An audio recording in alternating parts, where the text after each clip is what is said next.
the idea is to splint these implants together. So if you want to splint these implants, it doesn't make sense. It makes life more difficult if you try to go in for engaging abutment. So we decided to go for non-engaging temporary titanium coping. So this is part of the Neodent prosthetic portfolio. And we used a screw retained provisional as which is going to be delivered on the same day. So that's the scan, and you can see here endodontically failing teeth in the 1-4 and 1-5 region. These are the two posts which had broken off, and the two teeth, practically the crowns could come out, patient would remove them on her own. So we extracted the teeth atraumatically, placed the two implants. I normally make it a point to connect my healing abutment immediately. So this is immediate surgery post-operative X-ray panorama, which is done, and we connect the healing abutment simultaneously at the same time to make sure the depth of my placement. That is one thing, but also to make sure that my healing abutments do not have any kind of bony interference, like you can see here. So if there is any kind of interference, I make sure that we kind of go back and trim the area, remove the excess bone, and go ahead with these, because we don't want bony interference on our abutments. We would rather check them on your healing abutments. So that's the immediate. We prepared a model with the analog screw impressions, made a chair side provisional screw retained restoration on the temporary titanium abutment, the non-engaging one. And we delivered, and this is 1 week post-operative with the provisional screw retained temporary copings and the crowns in place. These are acrylic crowns. We nowadays make acrylic crowns either using an index, or we 3D print them in our own practice. It takes about an hour, and we 3D print them and we immediately deliver it on to the patient. Now, this is the retrievable screw retained temporary restoration. So you can see here, these are screw retained, but when they remove them, this was removed, I think, 2 months down the line. We don't remove the prosthesis once it is connected. We maintain the harmony, we maintain the zone, and we don't keep fiddling with the temporary abutment, because once it is placed in play, it's there on the implants, it is better to just leave them just like that. You can have good, beautiful emergence and development of soft tissue between the implants as well. And then in the final, the stage 2 of the treatment, 2 months of immediacy with interim healing, soft tissue maintenance, and papilla preservation.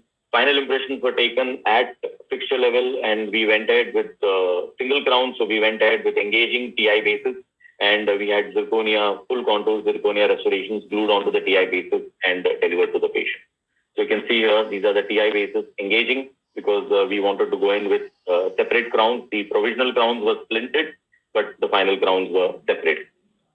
So that's the final outcome. You can see here, there is one small thing here, which is the disappearance of the papilla. But normally, if you adjust the contact point of two restorations next to each other, be it an implant to a tooth or a tooth to an implant to an implant, if you follow the Dennis-Carnot principle, if your contact points are adjusted about 4 millimeters from the crest of the bone, there is definitely a creep of the intermediate papilla in between those two implants as well. So this is something which we need to wait for a while, and you can automatically start seeing the papilla which is coming in.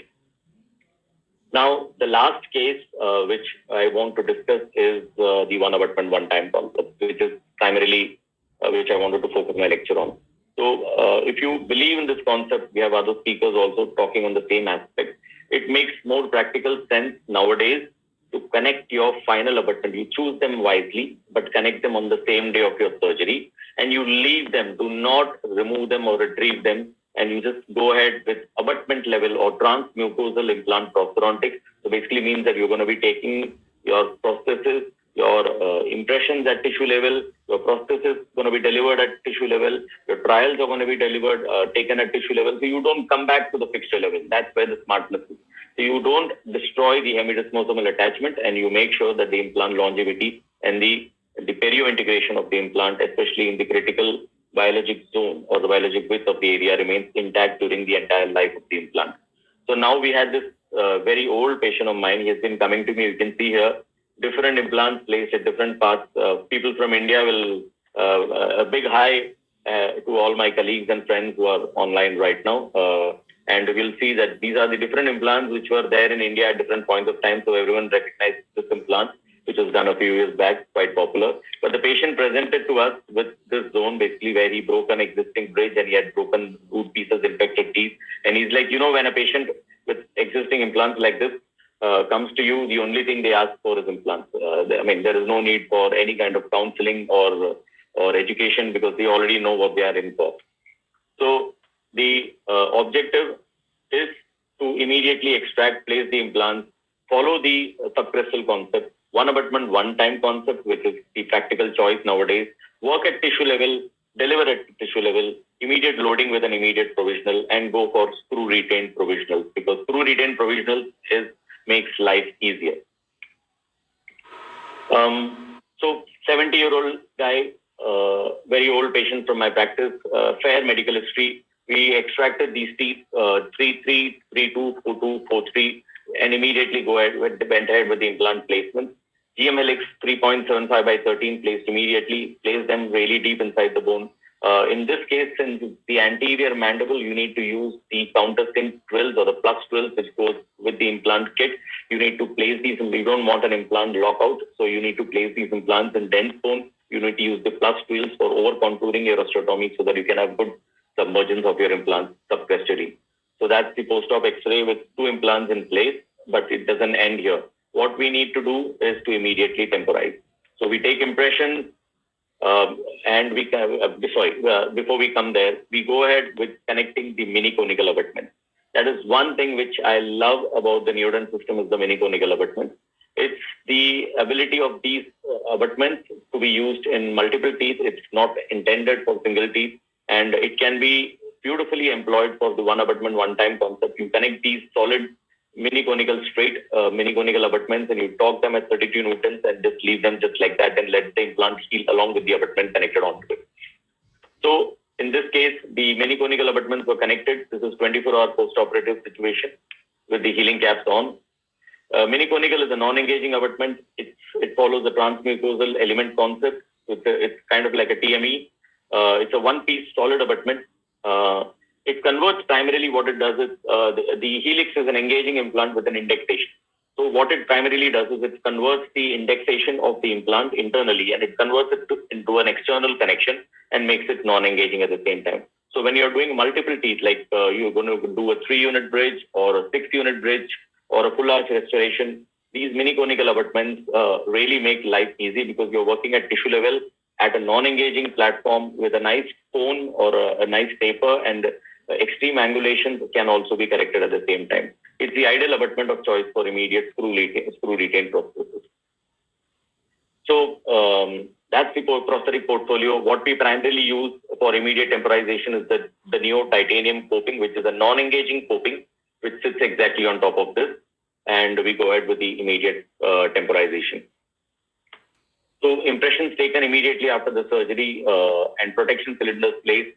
Models were poured, the model poured with the mini conical abutment lab analog, and we did the entire planning on the ExoCAD to design and print a provisional restoration. We 3D print our temporaries nowadays with resin, and it becomes much easier. It's almost done on the same day. We get the prosthesis delivered on the same day, and we can go ahead and do the immediate temporization for the patient.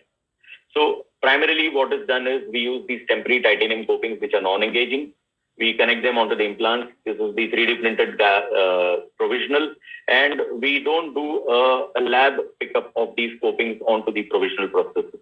What we do is we do a chair side pickup. So the prosthesis is given separately.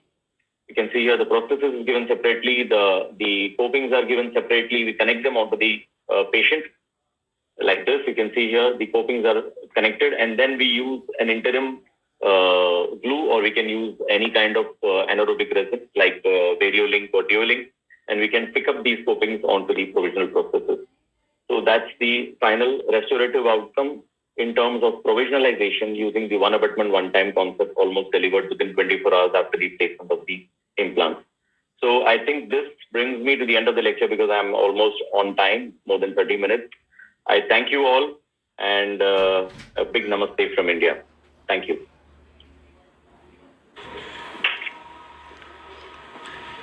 Thank you, Dr. Anand, for the great presentation.